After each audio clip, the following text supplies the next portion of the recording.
Hello again, everybody. We are back again with the part 2. Sorry, the camera's not in focus here. Okay, so now we're in focus. It's a lot better. Okay, part 2 of this video. There's another part coming after this, everyone, so we'll go on with that. But we're going to take a look at a couple other features of this device. Since we're getting our last, like I said, it was here in the settings area. So we're going to run around this device and check it out. If I can hit the back button here. Now, we're pretty much done in the settings area when it comes down to it. So we have wireless and that's nothing. Now we're going to jump into personalized a little bit more than we did last time with our last video. You have your widgets, which is pretty neat. You have your, sorry about that, widgets here. You have your Android booster, like this is all your widgets you can have in your home screen. I'll give you demonstrations. So like I want the battery percentage logo. And here's what I can do. I can go over to a, maybe. So let me. So what you can do is you go over to a blank home screen here and just drag where you want it to go. Actually, you can drag other. It's not working at all. Actually, I don't know why. Okay, so never mind. That doesn't look like it's working for me. But software review. The rest of it here. I'm gonna go to. There's a lot of options you could do in here. Of course, you have the HTC testing, which is, I already got into detail with that, about the 4G connection of AT&T. I'm not going to get into that this time, as much as I did last time. But you get a couple other neat apps from the Android market, like Mark the Spot. You have a problem with your phone, you can go in here, say like you dropped your call, report it to AT&T, so let them know what's going on. It's pretty helpful in a way. I'm not accepting anything right now. You have your, Mark, like I just said, family map. You can use that to track your family with GPS. That was a pretty cool feature as well. I never use it. And this is a benchmark test to test your device performance. Adobe Reader, I never use it either. So mostly the apps for me that come with it, I don't use a whole lot of these apps except for a good couple. And the rest of them I really don't ever use. So that's one thing I did notice with this. Of course, you have Pandora Radio. It's actually pretty good. A couple other quick apps in here. We Stormlight Wallpaper, which is a wallpaper service. We have the Weather Channel app. Nothing real big here. Just weather. And now something else you're going to notice. We're going to actually jump into the notification system, actually, which is my favorite topic. Your notifications, unlike the iPhone, you don't have this little bubble that pops up here. The thing is with the iPhone, once you close that bubble, you'll never see it again.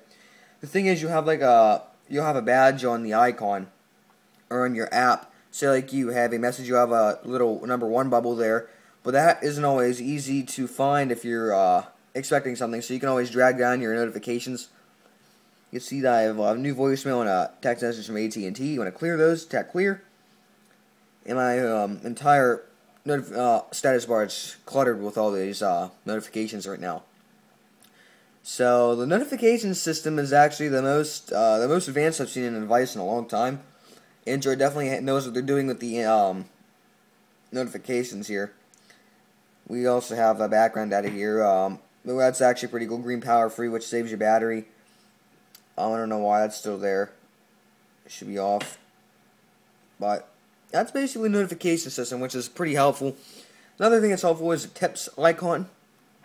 It'll give you all this cool info about your phone. Which, if you're a new user, or if you're kind of tech shy, as I like to say, then you're better off going for the tips. And what I would say is, don't have someone explain this phone to you. I'd rather just figure it out yourself. That's what I do with all my devices, and I seem to find that a lot easier than someone sitting there and explaining it to me, which I ignore half the stuff they say anyways, and I just kind of, daydream. So I just figure it out myself. So I find that to be the best way to learn about the device. Do not let other people tell you about it. That's my opinion, though. We also have a couple other things like a search feature, which also has Google Voice. So let's see if we can go into Google and search up something.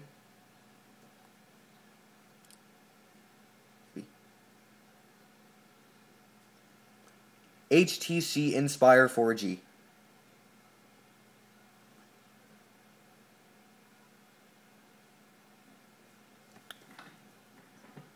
Okay, well, it was close enough, I guess. That wasn't music. Now we can go to web search. If you search up in Google here, and it'll come up with something here for the 4G. And we have the pinch to zoom feature, with automatically, like I said, fits to your screen. It's not very helpful. So it gives you all the info, but like that's the thing that's pretty cool. All the voice features in this phone. Alright, then we're gonna go with a couple of the gesture buttons down here. Excuse me, hardware buttons. We have your menu button, which just brings up basically all apps, wallpaper, ringtones, notification, personalization, and settings. Nothing too big there. Your home button, which of course you can either tap that once you're on home screen to zoom out, or like I said, you can just flick your 2 fingers out like that and do that. Your back button takes you out of the apps, or if you're in an app, it'll take you to the previous app. But for multitasking, there is a way to do that too. Just tap on Advanced Task Killer, hold in an app, and you can go to I believe there should be a switch 2. Tap switch 2, and then there you're there. So I'm not getting this focusing. Sorry. Hang on, actually, just a second. This is not focusing at all. I'll try to fix that.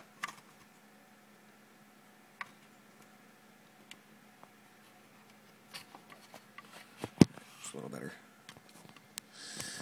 Okay, anyways, guys, jump right back into this here. So that's your all the other crap that's going on with this phone. Of course, you have your clock up here, nothing too big, and then your notifications are basic. Let's jump into. Let's see what we have here. Twitter. I never use Twitter. I'm more a Facebook fan myself. Oh yeah, actually, that's the next thing I want to go over is the Wi-Fi hotspot feature, which is $45 a month with the 4 GB in tethering, which can be a little costly at times, but you get your Wi-Fi hotspot on the go. And this comes with the phone standard. You don't have to jailbreak your device like you do with the iPhone. I think there could be a hotspot feature coming in on iOS 4.3. I'm not going to jump off the topic right now. We'll get into that in another review. But, of course, now you can name it anything you want. You have several security options, I believe. You have WEP 128 encrypted, and you have WPA2AES encrypted networks. These are all different for kind of your security setting, what you want to have on there, so people can't mooch off your network and, kill your battery more or slow down your internet speeds, which is, a lot of people like to do that in my neighborhood. But anyway, you have your, you can name it anything you want. So I have HSPA 4G. I'm going to name it to whoops, hang on a second, guys, I can't type. I'm going to name it to HTC hotspot.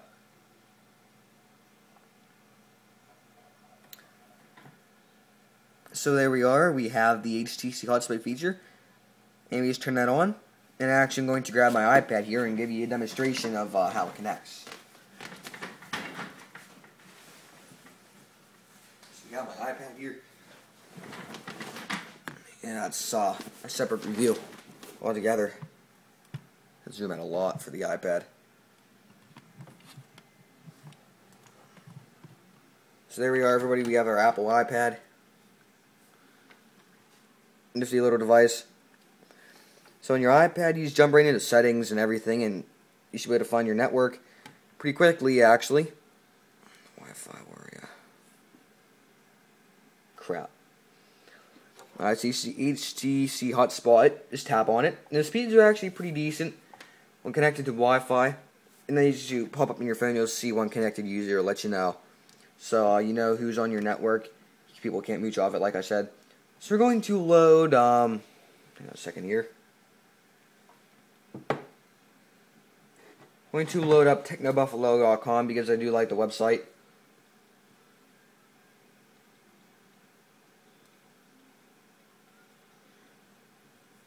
Okay, we're going to go there now.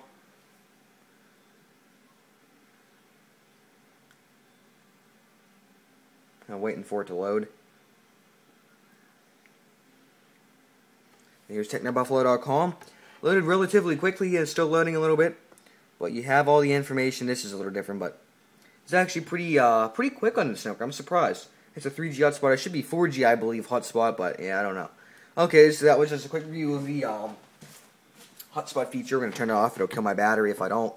So we're coming into the end of this video, and then we're going to have a third part, and we're going to wrap this video up here. So again, everyone, we have a third part in this video, and this is just going to cover the other features that I just missed here. A couple other nifty little things. We're going to do a video quality test. So we're going to hit YouTube and see how good our video quality is. Kind of depends on your video. Alright, thanks a lot, guys.